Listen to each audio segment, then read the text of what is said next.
Hey everyone, I'm back doing another video. This topic today is just going to be me going a little bit further into what I was talking about yesterday, about why we should not procreate. I know there's probably people that are up for debating this, but one thing that people might say, well, God told Noah after the flood to be fruitful and multiply.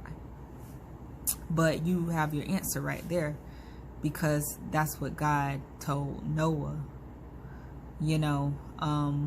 but that was many centuries ago. And that's what God had said to Noah.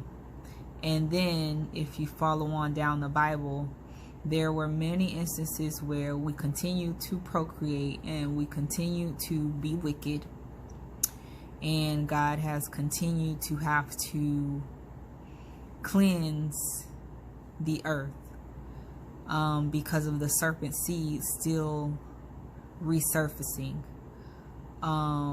just like Sodom and Gomorrah, just like Moses in Egypt, just like the snake on the stick, just like many instances. And the times that we're in now are just like the end times of Noah, before the great flood, or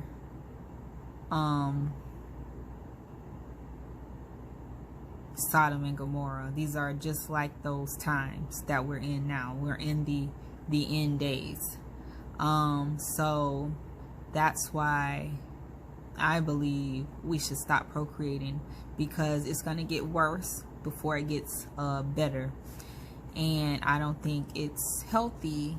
You could say, well, I love my kids, and enough to not be so selfish as to what I need are my wants, but to think about their future and the way things are going. I mean, I worry about my kids every day. I have to armor up, not only for myself, for my sake, but for my kids' sake.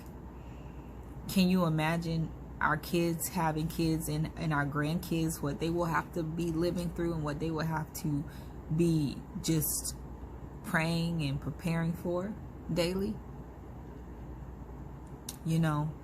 And with the serpent seed, there's no telling. It's been so spread out. It's in our families, it's in our relatives, it's in our next door neighbors.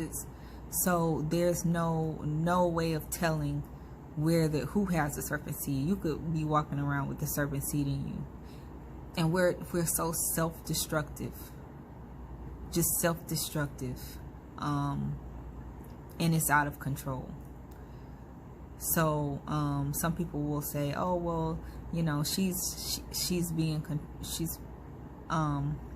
Satan must be whispering in our ear to tell her we shouldn't be procreating or having kids. God clearly told us that. But if you look in your Bibles, you will clearly see that that's something that God had told Noah.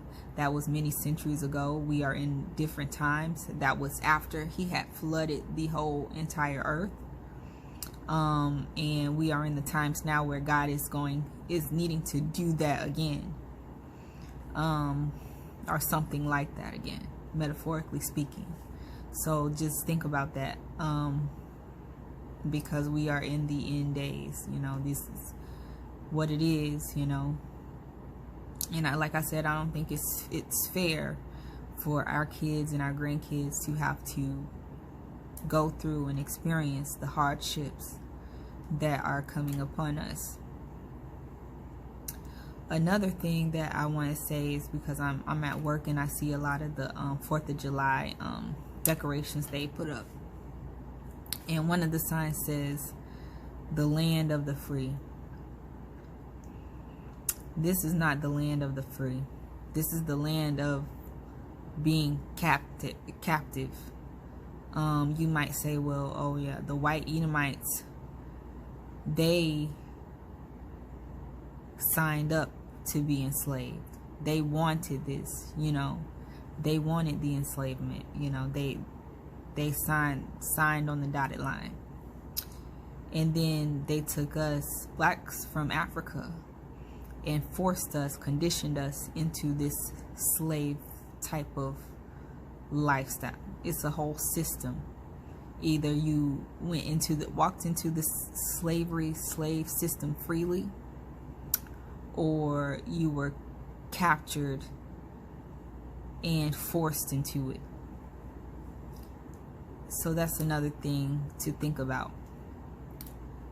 Anyway, I'm sending y'all much love and blessings. Happy Sunday. God bless y'all.